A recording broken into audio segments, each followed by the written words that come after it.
NASCAR is a team sport like many other professional sporting leagues around the world. Teams in NASCAR are unique in that they sometimes have multiple teams under their umbrella, competing against each other. Imagine if the Yankees fielded two MLB teams, or the Packers had two NFL teams. In the sport's 75-year history, we have seen many teams come and go. Some are new to the scene, and others have been around for over 50 years. Hi, I'm your host Matt, and this is NASCAR Team History, presented by Dogleg Media. In this series, we look to tell the stories of the different teams in our sport's history. We will explore a wide range of topics in respect to the history of each team, when they entered NASCAR, their drivers, numbers, and overall legacy. We will also include memorable moments from you, the viewer. Today, we look at a team that has experienced the highest of highs and the lowest of lows, Childress Racing. But with that out of the way, let's dive into some more NASCAR team history. Childress Racing is one of the sport's oldest still running teams, with its roots going way back, over half a century. Before we really dive in, let's look at some basic stats for the team. Childress Racing's first year was in 1969. They've collected 116 trophies with 11 different drivers. They've also won 6 Cup Series championships. As discussed previously, the team would get its start in 1969, but it wouldn't be there for long. Childress would make one start in 1969, the first ever race at Talladega. Richard would run the number 13 and would finish 28th after suffering a mechanical issue. The team wouldn't return to the track until 1972, where he would run 14 races and the number 96. While Richard would continue to make starts in the Cup Series after 1972, they wouldn't be with RCR. The team wouldn't see a return again until 1976, only this time it would be for good. RCR has experienced the highest of highs in the sport, and have also experienced some of the most heartbreaking moments in the sport's history. At their height, they would operate 4 full-time cars in the Cup Series in 2011. They currently have 2 full-time cars and run a third entry part-time. The team's first win would come in 1983 with a somewhat surprising driver, but more on that later. And unlike many of the other teams we have visited, Childress Racing has always kept that name. Take notes, Penske and Roush. Now that we have the origins out of the way, let's take a look at the numbers and drivers through the years and tell the story of every win ever for Childress Racing. We start the numbers of Childress Racing off with their first full-time number, their winningest number, and easily their most iconic number, the 3. The 3 has been a part of the Childress stable every year since 1976, except for 12 dark years from 2002 to 2014. Before we talk about its drivers, we look into some basic stats for the number. The 3 car for Childress has 73 total wins with 3 different drivers. The first driver of the RCR3 is none other than the boss man himself, Richard Childress. He would run the 3 from 1976 until 1981, where he would make his last start as a driver at Riverside. While Richard would never visit Victory Lane as a driver, his dedication to the sport and perseverance through some down times as a driver allowed the team to become one of the most successful organizations in the garage. And we now move to Ricky Rudd. He would get Childress Racing their first ever win as a team, and would ultimately visit Victory Lane twice with the organization. Rudd would pilot the number 3 for 2 seasons, 1982 and 1983. The team's first win would also be Rudd's first win, coming in 1983 at Riverside. Rudd would later win at Martinsville that same season to collect win number 2 for the team. At the end of the 1983 season, there would be a driver swap essentially, with Rudd moving to Budmore Engineering, and the former driver of the 15 would find his forever home, becoming a NASCAR legend. And that brings us to Dale Earnhardt. Earnhardt would come back to the team, and this time for good. I say come back because before Rudd would come to the team, Earnhardt would make 11 starts in 1981 to finish out a season that Childress started. In the essential driver swap that saw Ricky Rudd take the seat that Earnhardt would fill for him at Childress, it would be the beginning to a dynamic partnership. I mean, what is there to say about Dale Earnhardt and Childress Racing that hasn't already been said? He would win 6 of his 7 Winston Cup championships with the team and 67 of his 76 wins. From 1984 until 2000, he would light up the track, and was a major part in the growth of the sport overall. Nicknamed the Intimidator, he was NASCAR's biggest villain, and fans either loved him or hated him. There was no fair-weather Earnhardt fan, it was one or the other. From 1984 until 1987, he would sport his iconic yellow and blue Wrangler colors and sponsorship. In 1988, a Rushmore paint scheme and partnership was born, with the team signing Goodwrench as a sponsor. The black number 3 fit so well with the Intimidator name, and the man from Kannapolis was fully consumed by the name and role. In terms of crown jewels, there was none that eluded Earnhardt. He was a Brickyard 400 winner, a 3-time Southern 500 and Coke 600 winner, and a 3-time All-Star Race champion as well. The one that eluded him the longest was the Daytona 500. Senior had won everything there was to win at the World Center of Racing except for the big one. That all changed in 1998, when after 20 years of trying, he would take the checkered flag to check the last box in his illustrious career. The celebration afterwards, with every team and every hand lining up to congratulate Earnhardt on pit road for his long-awaited trip to hoist the Harley J. Earl Trophy, was a top 10 moment of all time. 3 years after his historic triumph, the same track that brought him so much joy would bring the racing world to its knees. On the last lap of the 2001 Daytona 500, Earnhardt was involved in a crash in Turn 4 that ultimately took his life. Still to this day, the biggest loss our sport has ever experienced. And as we discussed prior, Earnhardt was a polarizing figure. The fan base as a whole was split on their view of him, while after his death in 2001, he was posthumously awarded the first and only Most Popular Driver award in his trophy case. He really did collect every single accolade there was to have in the sport. Earnhardt's legacy will forever be remembered, and he was a first ballot Hall of Famer in the inaugural Hall of Fame class in 2010. And that brings us to our current driver of the three. It is the grandson of Richard Childress, Austin Dillon. RCR would make the decision to bring the three back for the first time since Earnhardt's passing in 2014. This was a decision that the majority of the fan base didn't agree with, and honestly at the time, I would be lying to you if I said I wasn't one of them. Dillon would make the three a winner again, taking it back to victory lane for the first time since 2000 with a win in the 2017 Coke 600. Overall, Dillon is a 4-time winner, with half of those wins coming at Daytona.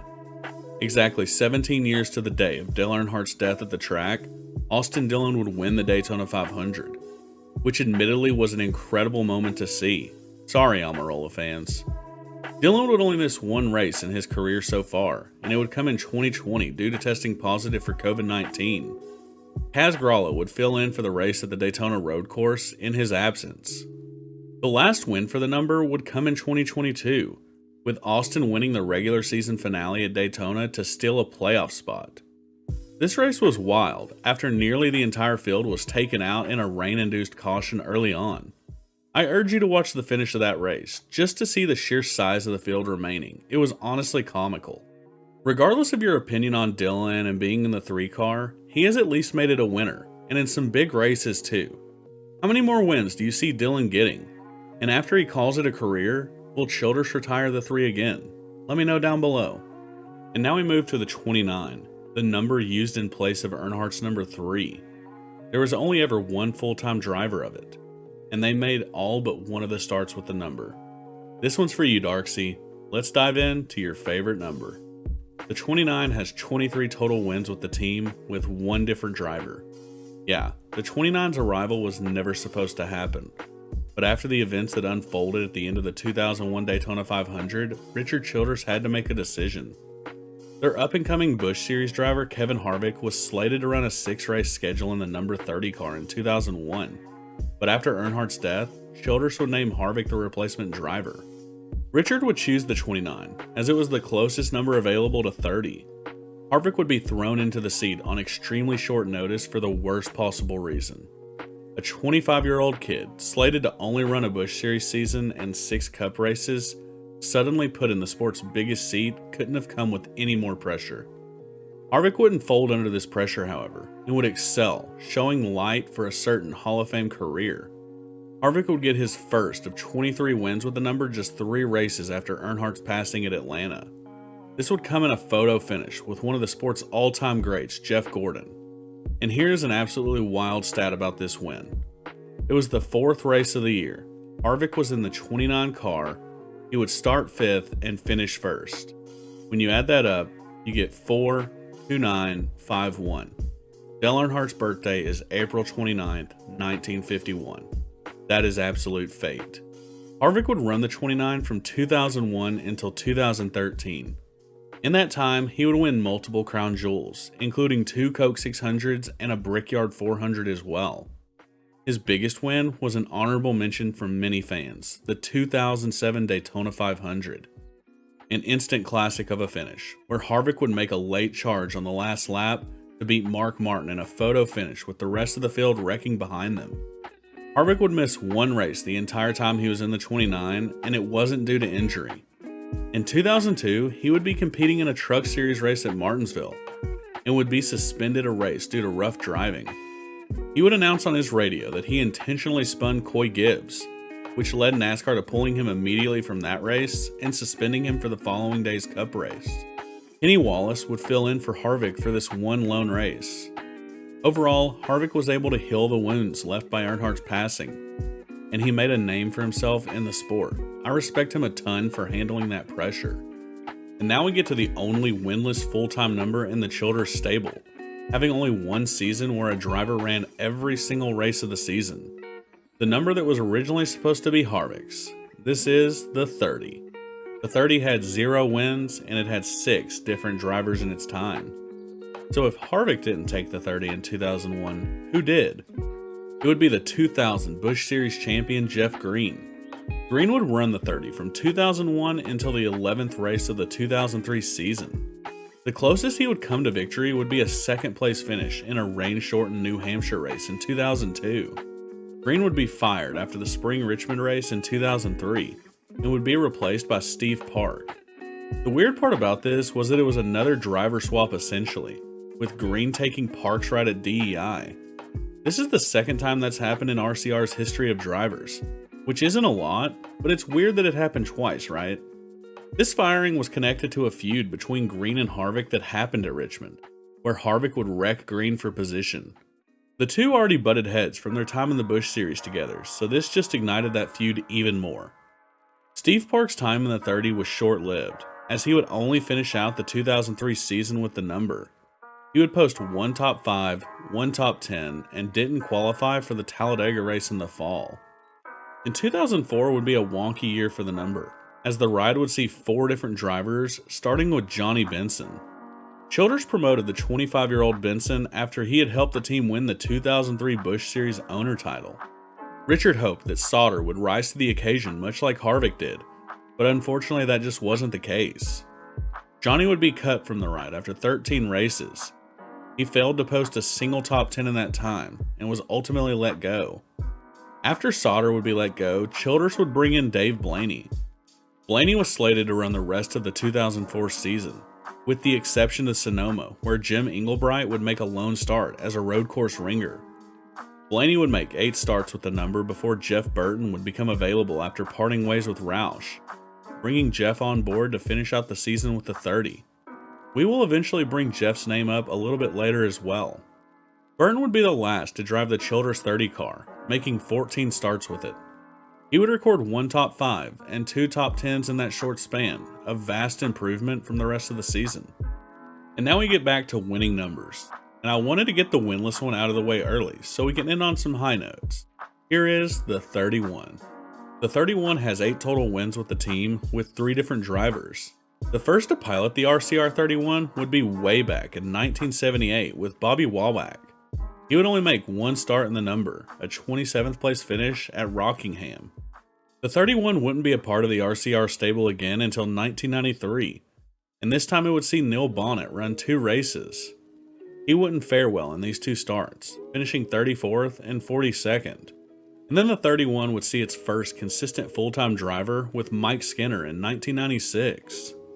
He would only make 5 starts in 1996 before going full-time in 1997. Skinner would have some injuries in 1998 where Morgan Shepherd would fill in for 2 races and Childress' son-in-law Mike Dillon would fill in for 1.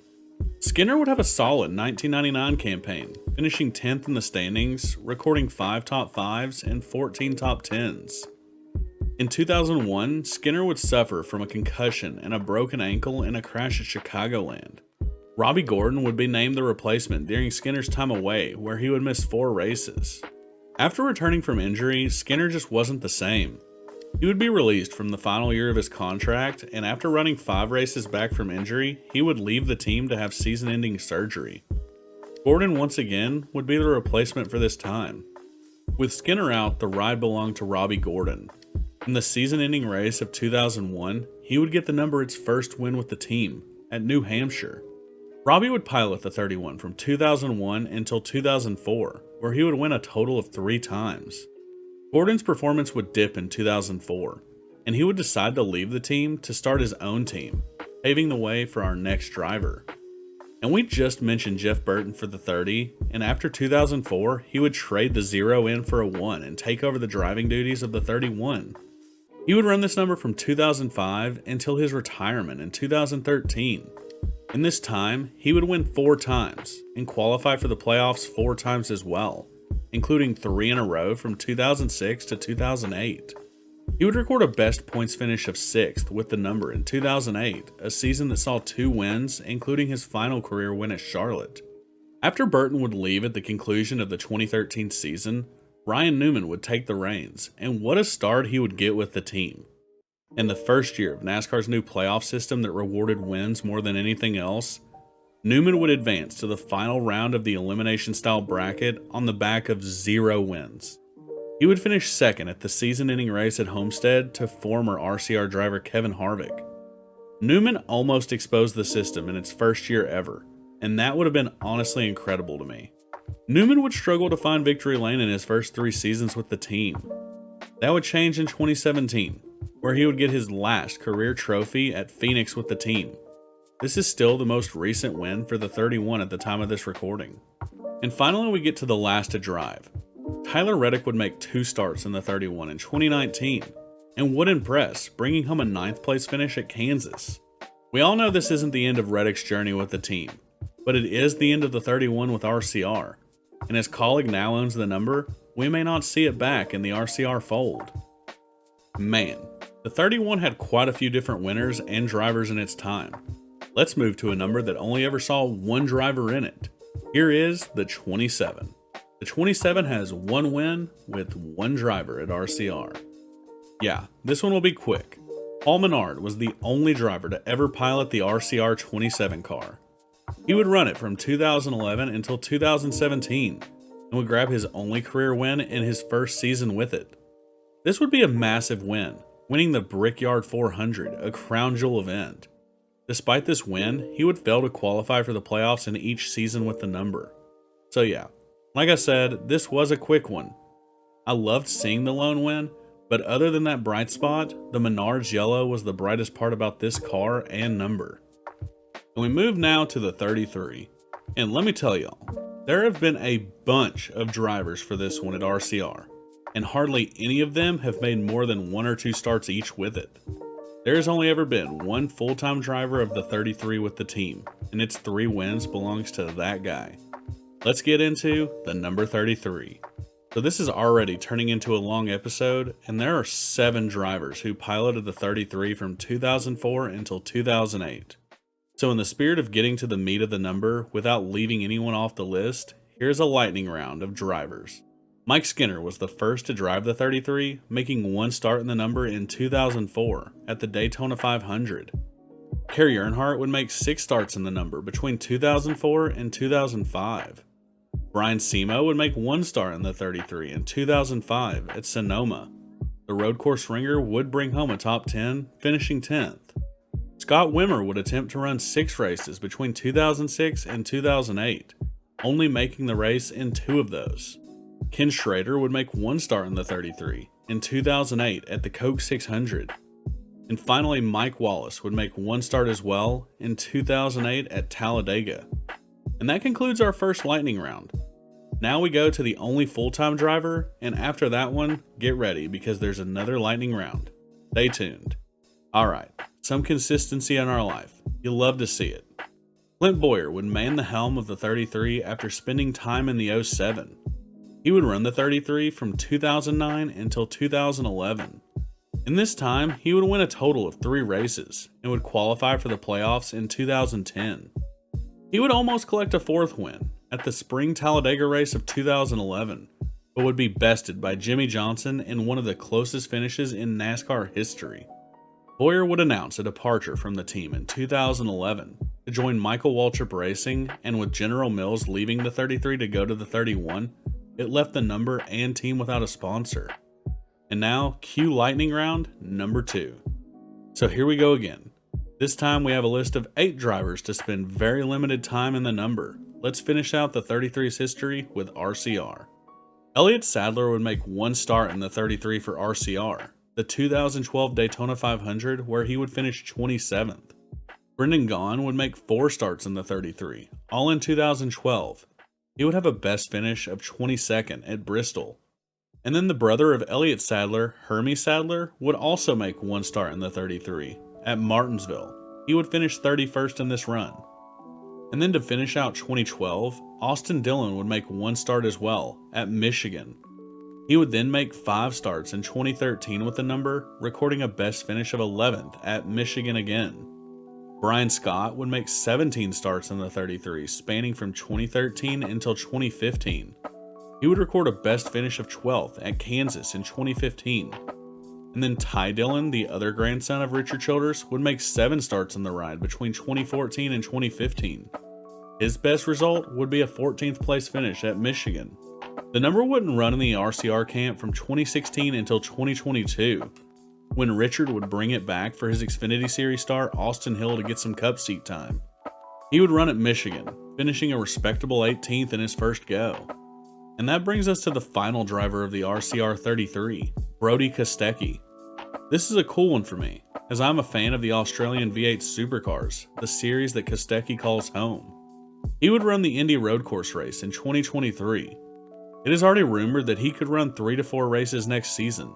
Whether they will be with RCR in the 33 though is still to be determined. And that brings us to the penultimate full-time number in the RCR stable. And man, this has felt like a long one already. Here is the 07. The 07 has 2 wins with 1 driver. The first to drive the 07 would be Dave Blaney. At least he got some redemption after being let go from the 30 ride for Jeff Burton in 2004. Blaney would only be in the 07 for 1 season, 2005, but he was the first to introduce us to the beautiful 07 Jack Daniels combination. He would finish 27th in points, recording 0 top 5s and only 2 top 10s. Blaney would move to Bill Davis Racing after the 2005 season, paving the way for the number's only winner. The driver to take over in 2006 would be Clint Bowyer. He would have a decent rookie campaign, recording 3 top 5s and 10 top 10s, finishing 17th in the standings. 2007 would be a breakout season for Bowyer, but it wouldn't look that way from the start. He would finish upside down across the line at the Daytona 500, a memorable moment from a lot of y'all.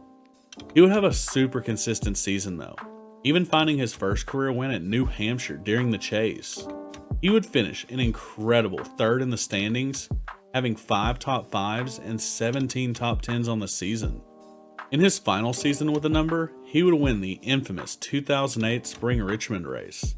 For those of you who don't know why this race is infamous, this was the race that started the Kyle Busch villain story. He would wreck Dale Jr. late in the race while Jr. was leading. Bowyer would benefit from this late race caution to win the race. He would finish the season 5th in points with 6 top 5s and 16 top 10s. And then finally there's Casey Mears.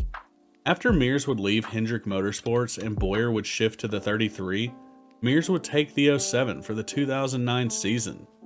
He would struggle, however, finishing 21st in the points, recording 0 top 5s and only 4 top 10s. And that brings us to the final number, the other current full-time number at Richard Childress Racing. All of its wins with the organization have come in the last 2 years. So let's dive into the number 8. The 8 has 6 wins with 2 different drivers with the team. RCR would run the 8 for 1 race way back in 1981 with Kirk Shelmerdine at Texas World Speedway. While Kirk wouldn't find success as a driver, he would be well known as a Hall of Fame crew chief. He would be on top of the box for Dale Earnhardt, winning 46 races and 4 of Earnhardt's 6 championships with the team. It would then be 37 years before Childress would run the 8 again, bringing it back in 2018 for Xfinity Series driver Daniel Hemrick. He would make 2 starts in 2018.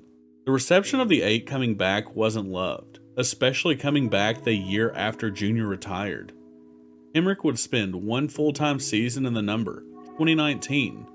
He wouldn't have a great rookie campaign, finishing 25th in the points with 1 top 5 and 2 top 10s on the season. Daniel would be released from his contract at the end of that season. After Hemrick would be released, Childress would bring in young star and 2-time Xfinity Series champion Tyler Reddick. Reddick would have a much better rookie campaign than Hemrick, finishing 19th in the standings and recording 3 top 5s and 9 top 10s. In 2021, Reddick would make the playoffs in his sophomore season. While he wouldn't win, he showed great promise. He would finish 13th in the standings with 2 top 5s and 15 top 10s. In Reddick's final year with the team in 2022, he would break through. Tyler would find victory lane for the first time at Road America, lighting a fire for the young star. He would go on to win 3 times in the 2022 season. A dismal round of 16 performance that saw 2 crashes in the Kansas and Bristol races eliminated him from contention of a championship.